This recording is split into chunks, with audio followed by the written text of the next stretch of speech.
The amazing drama you're about to see is a matter of human record. You may believe it or not, but the real people who lived this story, they believe it. They know. They took that one step beyond.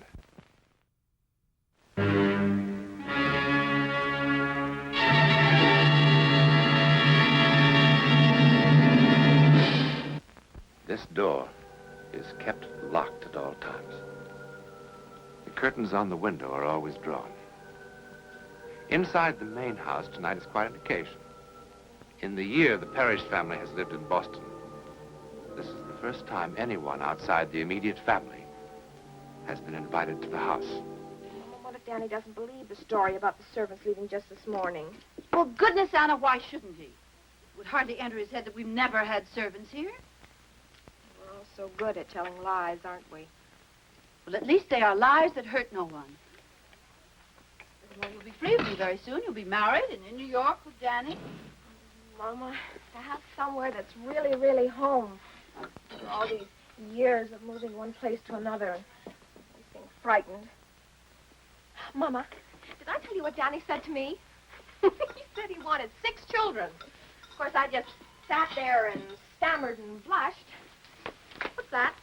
It's nothing. It's a recipe. You know, Danny even has names for them. Michael and Eric and David for the Margaret, boys. And we'll have the Beaujolais with dinner. Yes, Papa. Oh, darling, you better run along upstairs and get ready. Yeah. Danny seems to be the kind who never late. Not a second. Life must run like clockwork. That's why I love him. And I love you too, Mama. And I love you too, Papa. Oh, tonight I love the world. Ah! Mama. There seems to be someone in the garden.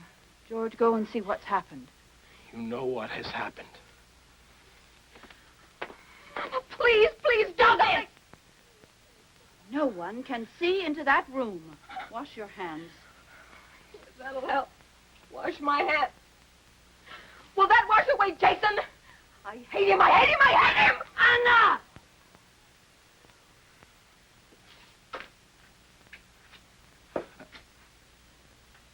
What is it? Come inside.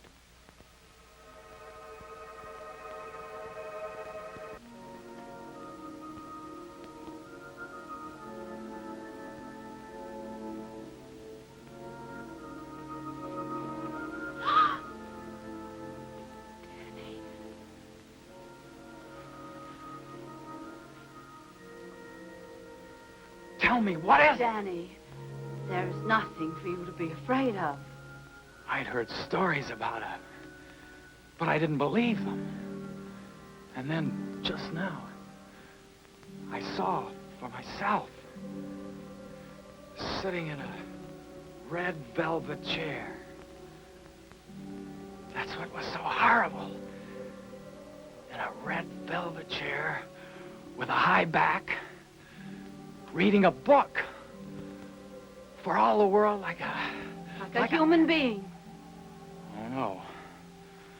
What I saw didn't belong inside a house. What I saw belonged in the sea. Danny, you're very young. I hope you will have the compassion to understand. Mama, no! He has to know. He is my son. He's Anna's brother. Anna's brother. Danny, It happened before he was born. He was born that way? Danny. It is a disease that is not contagious, nor hereditary. Danny, what Mama says is true. Anna, I can't. Before God, what Mama says is true. Anna, stop All the it. doctors swore it. It's I'm not sorry. hereditary. I'm Danny, sorry. please don't leave me. Please don't leave me, Danny. Danny.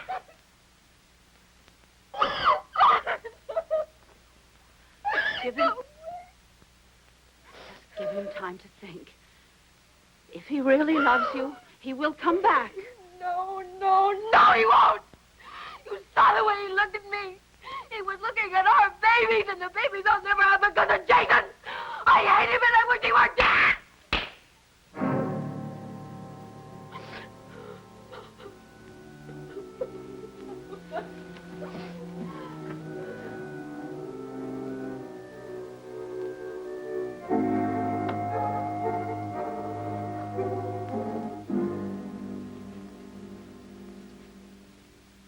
George, I think I shall send Anna away someplace.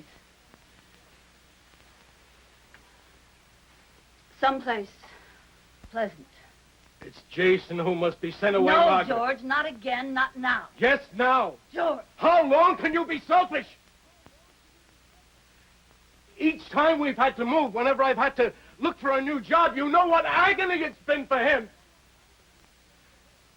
He'd be happier away from us. There are hospitals that would take him. You don't mean hospitals. He's my son, too, Margaret. For the love of God, have some pity for the boy. Pity? Yes, pity! How do you think he feels locked up in the room? I have told you 100 times I will not let him go. And that's always finished the argument, hasn't it, Margaret? But not tonight. No, not tonight. Yes, George. He will hear you. You cannot ask me to give up my life. At last you said it, Margaret. He is your whole life. Not me. Not Anna. Jason. You've no love left for the rest of us. He needs me more. Margaret!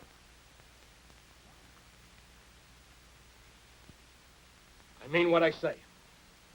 If you don't agree with me now, if you don't agree with me this moment to send Jason away, then I shall leave you.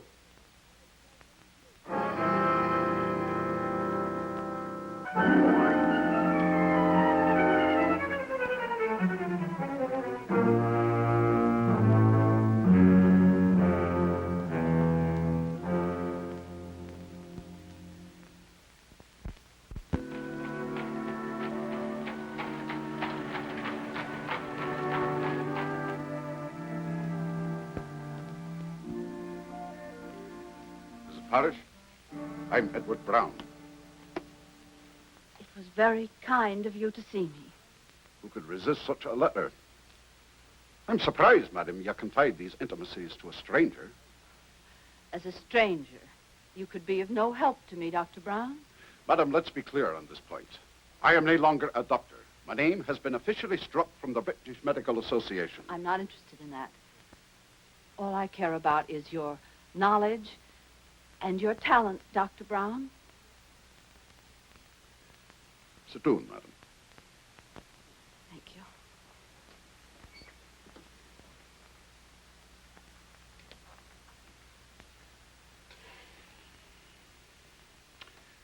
I remember hearing of a few such cases as your son's. Well, other doctors have told me that almost every 100 years a child is born with this affliction. You know, Jason says that he has read a theory that all mankind is evolved from the sea, the cradle of life. But Jason says that perhaps the seed of our beginnings is still with us, and that this is God's way of reminding us that we have not come as far as we would like to think. Cradle of life. Jason sounds a remarkable boy. Madam, why have you come to me? I read of your lecture. Lecture? Lecture indeed. The papers termed it a riot. The police had to be called. Here, this is what interested me. The jeering began when Brown made claims that his so-called mind force could be efficacious in the treatment I of read certain the account, illnesses, madam. I read it. particularly ailments of unknown origin. That's why I came, Dr. Brown. Please, will you be honest with me? Have you been successful? There have been a few cures, and many, many failures.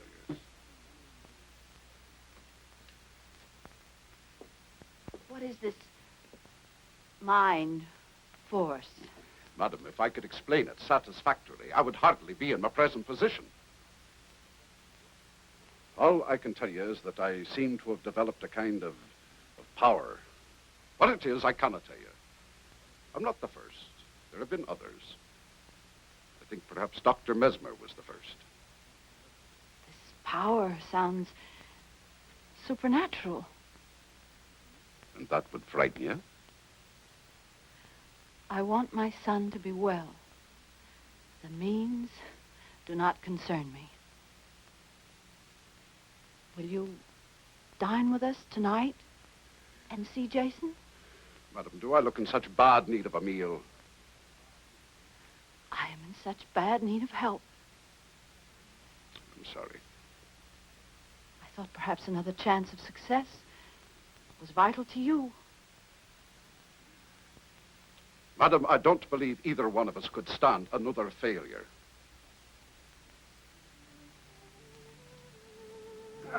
I haven't had a roast like that in more months than I care to say. Anna, did you hear that? Dr. Brown was complimenting you on your cooking.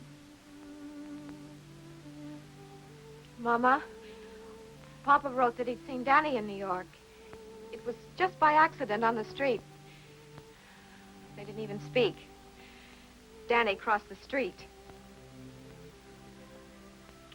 Aye, what can be worse than the loss of love? Except perhaps the loss of belief that it can happen again. If you have finished your coffee, Doctor, I will take you to see Jason. Miss Parrish. You remember at dinner, me talking about my life in England? What are my beliefs? I was made to look a fool. Many people turned their backs on me, including someone I loved most dearly. But now I'm glad it happened. Now I know there was no real love between us. Someone who loves you will not desert you, no matter how severe the test. Do you believe that? I don't know. Perhaps I could help you to believe. Come, lass. Come and sit down.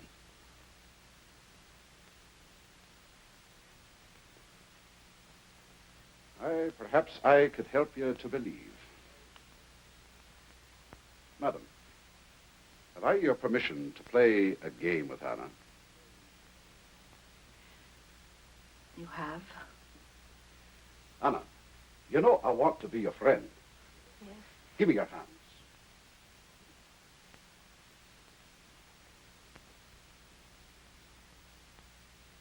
Anna,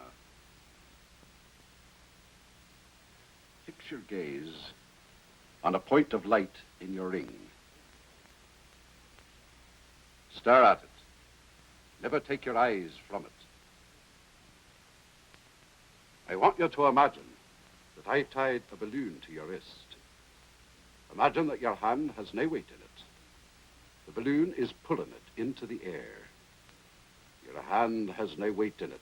It can float in the air like a feather. The balloon is tugging up, up, up. That's it. Now, as your hand rises higher, it will come toward your face. Keep staring at that one point of light. Keep staring at it as your hand comes toward your face. You're becoming more and more sleepy. Your poor eyes ache for sleep. But you cannot close them until your hand touches your face. Only then will you sleep. Sleep.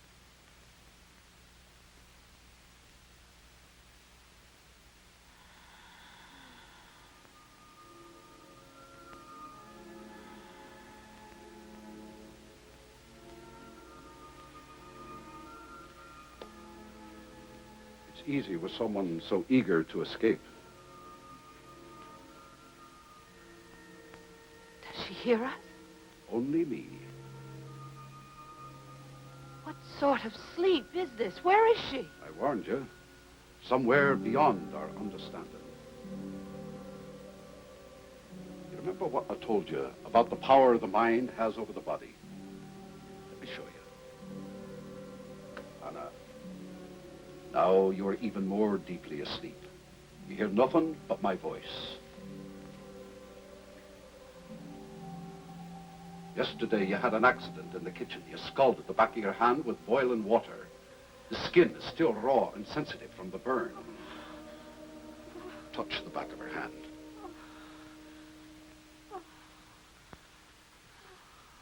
Go on, touch it.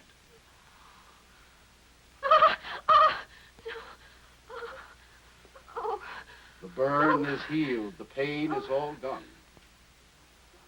In fact, you have no feeling in your hand whatsoever. The nerves are all dead. The hand is numb. Have you a pin?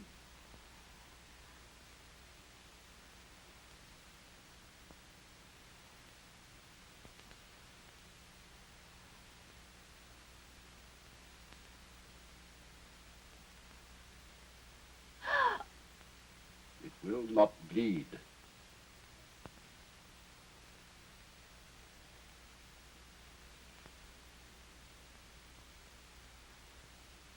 Now the hand is as it was, as if the burn had never been.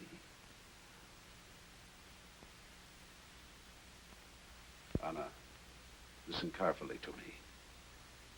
When you wake up, you'll be as happy as you were before Danny went away. You will not forget him. You will only forget the pain of his going away. You will feel the hurt no more.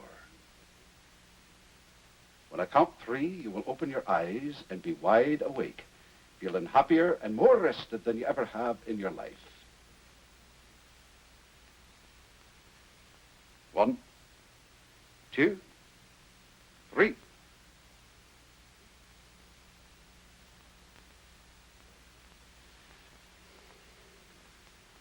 What happened? I was listening to the doctor, and then I... Well, I guess I must have dozed off. Oh, I'm sorry. You must think I'm terribly rude. We'd be a deal healthier if we all took a bit of a nap after dinner.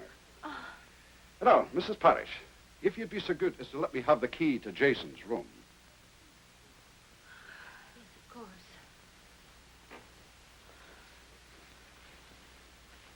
Doctor, I think if anyone can help Jason, it's you. Thank you.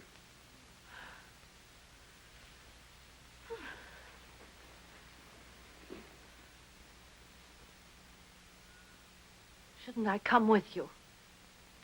You said he was expecting me.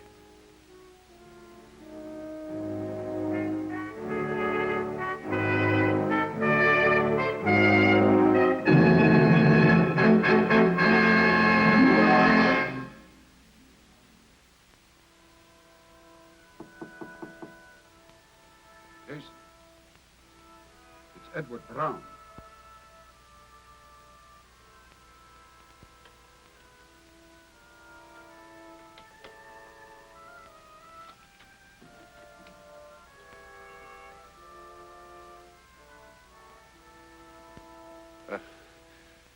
My name is Edward Brown. Your mother's kind enough to still call me Dr. Brown, but then I expect you've heard that story. Jason, I feel very much an outcast, too. Will you remember that? I need your cooperation if I'm to be of help. Remember this, too. We'll be dealing with the unknown. How long it will take and to what end, I know no more than you. It may be frightening, even dangerous. What is worse, futile. Jason, I failed many times. The decision must be yours.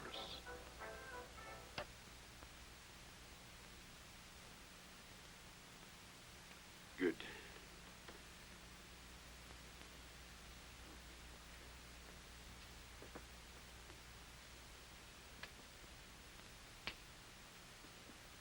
Let's waste no more time. Jason, give me your hands.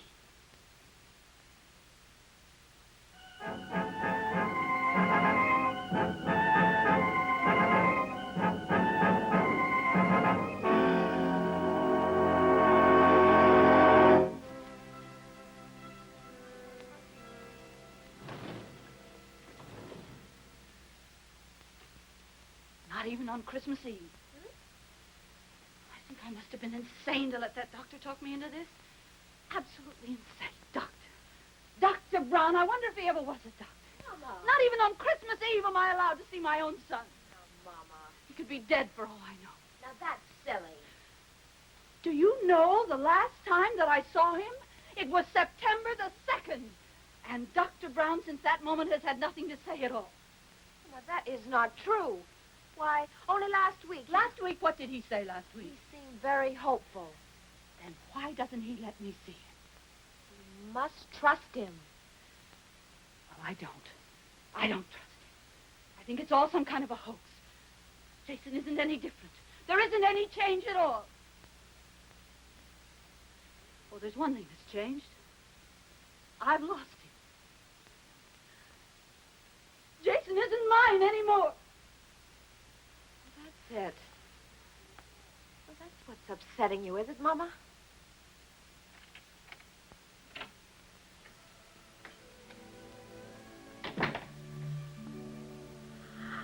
Papa! Oh, Papa. Oh, my God, you're home. Oh, we need you so much. Hello, baby. Hello, Margaret. George, I'm glad you're home. Papa, you're in time for Christmas. Oh, let me take your hat and coat. George, I am glad you're home, and not just because it's Christmas. I've been so foolish.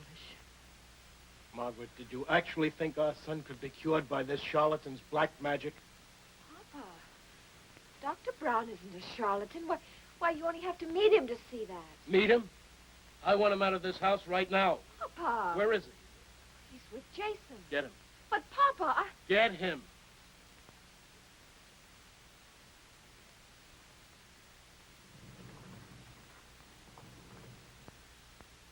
I was desperate, George. I know, Margaret. Margaret, I brought someone with me. He's waiting outside. Why? He's from a hospital in New York. No! Margaret, listen to me. No! I've seen the place. No! No, I've lost him once. Never again, never again. Margaret, we'll go down there together. You can see it for yourself. No!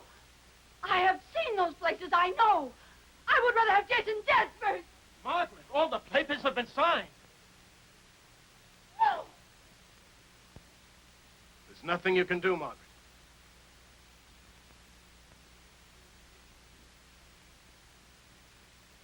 There is. Yes, there is. There's something I can do. You will never take him. Never. Never. I would rather see him dead.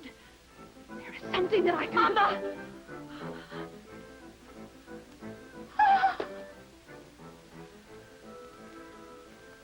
It was Jason's wish to wait till Christmas.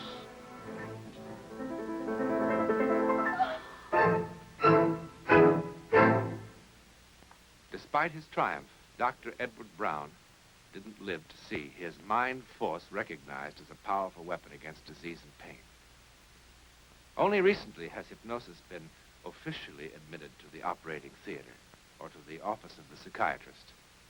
Today we accept hypnosis as fact. Who knows? Perhaps tomorrow, telepathy may be fact. In a moment, a program note about next week.